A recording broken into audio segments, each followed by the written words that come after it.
Now, we know the left want critical race theory shoved down children's throats from kindergarten onwards to make sure they're aware of their white privilege and victim hierarchies. But how soon is too soon to teach the young'uns about what awful racists they are? Well, comic Alex Stein thinks it's never too early. Because at one point, your ancestors owned slaves. Yes, they did. I don't care what they tell you, even if you're not related to them. You being white is oppressive to a whole group of people. You are an oppressor. Do you understand that? The earlier you understand that you're an oppressor to not only black people, but also Hispanic people that are here illegally. Yes, you are. You are oppressing illegals. Joining me now is host of Prime Time with Alex Stein. Alex Stein, explain yourself there. That poor infant, she's probably traumatised. Well, that's my producer's infant, so we can put that baby through anything, you know, because Jimmy, my producer, who's so great and dedicated to this show. But honestly, you know, Rita, that is a joke that the people on the left, you know, want to do critical race theory. Excuse me, that's not a joke. But what is the most disgusting thing that they want to do is they want to actually do sexual education in elementary school. So critical race theory isn't even half as bad as what these people on the left really want to do. So this is obviously satire.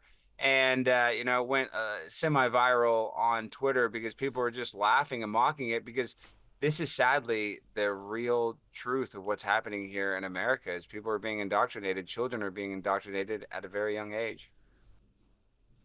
And you know what? I have seen videos on X, on TikTok, Instagram, where it's not satire. Typically, it's mums with a child that young talking about their child's white privilege and how, you know, their upbringing is going to be different to the downtrodden. And yeah, you do fear about what messaging those poor kids are going to get as they grow up and what sort of issues they're going to have.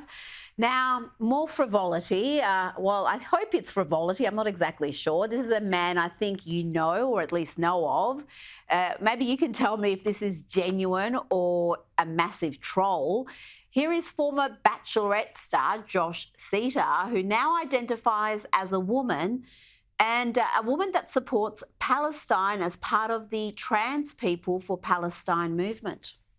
Hey everyone, I'm outside the DNC showing my support to Palestinians.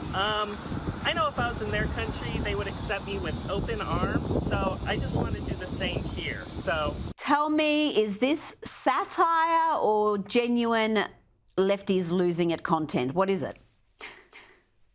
Well, Lefty's Losing It gets millions and millions of views, and I really think that you should have Josh on, because I pressed Josh. I think Josh is totally trolling and it's totally satire, but then I messaged Josh after the show trying to talk to him, trying to get him to, or her, or whatever you want to call him, to break character, and Josh wouldn't. So personally, I think that he's faking it, but if he had to deal with Rita, if he had to deal with you, I think you could crack that egg and make him admit that he is trolling us all. But he's doing a good job, and this is what people need to actually do, because seriously, here in America, guys are putting on lipstick and now they're able to go use a women's restroom.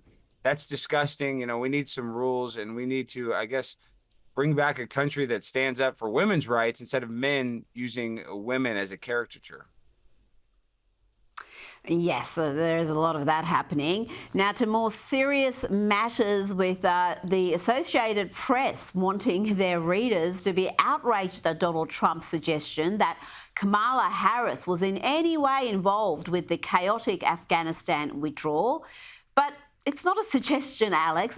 She was involved. She is part of the Biden-Harris administration. And frankly, Kamala Harris herself boasted about her involvement on CNN. You just made a really big decision. Afghanistan. Yes. Were you the last person in the room? Yes. And you feel comfortable? I do. I've seen other similar media reporting saying Vance or Trump are attempting to connect Harris to a Biden policy. They surely can't believe the American people are that stupid that they're going to forget that Kamala is part of the Harris-Biden administration. I hate to say this, Rita, they do think that the American people are stupid. They think we're all very stupid. I mean, all these people that are now supporting Kamala, they don't realize that Kamala's been in office for over 3 years. She could fix a lot of these problems that she's saying that she's going to fix when she becomes president. So when you look at the withdrawal from Afghanistan, it's basically just us admitting defeat. When we leave $1 billion worth of military equipment, guns, ammunition that they're able to sell to other foreign countries that could, potentially be used against us in future wars. To me, that symbolizes a loss. And, Kamala Harris's footprints or fingerprints were all over it. Now, what do you make of this criticism that Donald Trump has received, again, from segments of the media, for being the only one who was actually there, who was invited by the Gold Star families to be at Arlington National Cemetery to mark that 3rd anniversary? Biden was at the beach.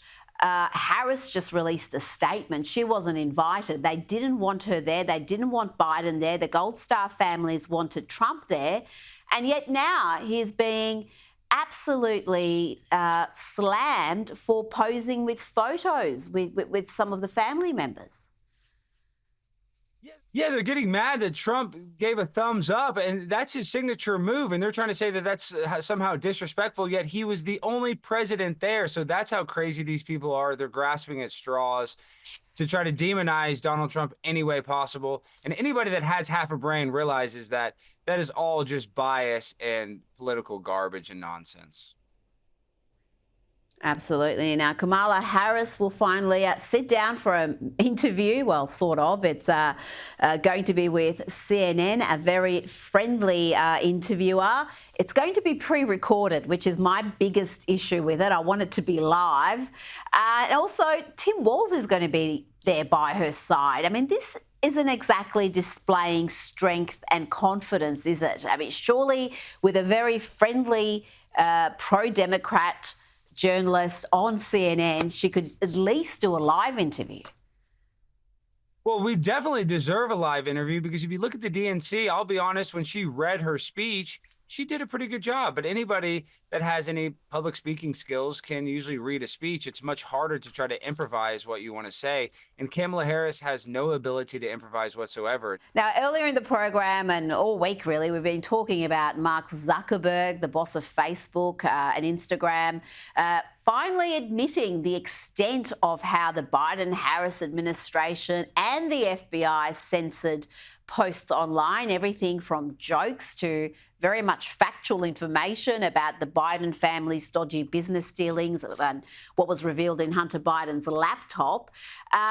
Is this example of the deep state trying to influence? Well, that's definitely an example of the deep state. I won't even ask you about that. I'm more interested in your take on why Zuckerberg is doing this and why now. Why is he coming clean with this information? When it comes to social media companies, I like to call them a technocracy because they own, all the digital distribution of whatever narrative they want to put out there. They have full control. And Mark Zuckerberg, I feel like he is becoming more conservative. When he saw Donald Trump raise his fist after being shot, that he said that moved him, personally and emotionally. So maybe he's having a change of heart. But sadly, on Instagram and on Facebook, people are still getting censored today. So I don't see much of a change. It's like all these leftist politicians.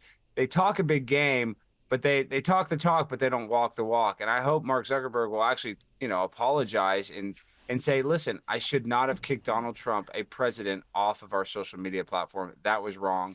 But him saying that, Alex, what? Alex, that's bad too?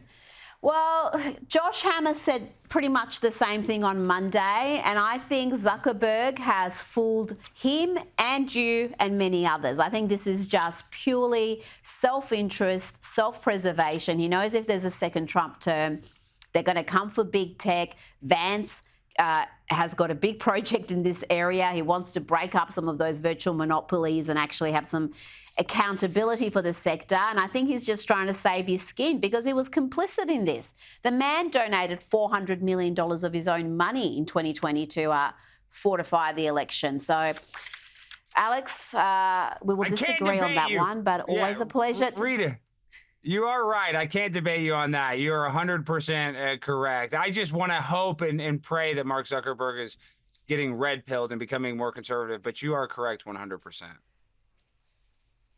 We love your work, Alex Stein. We'll see you next week.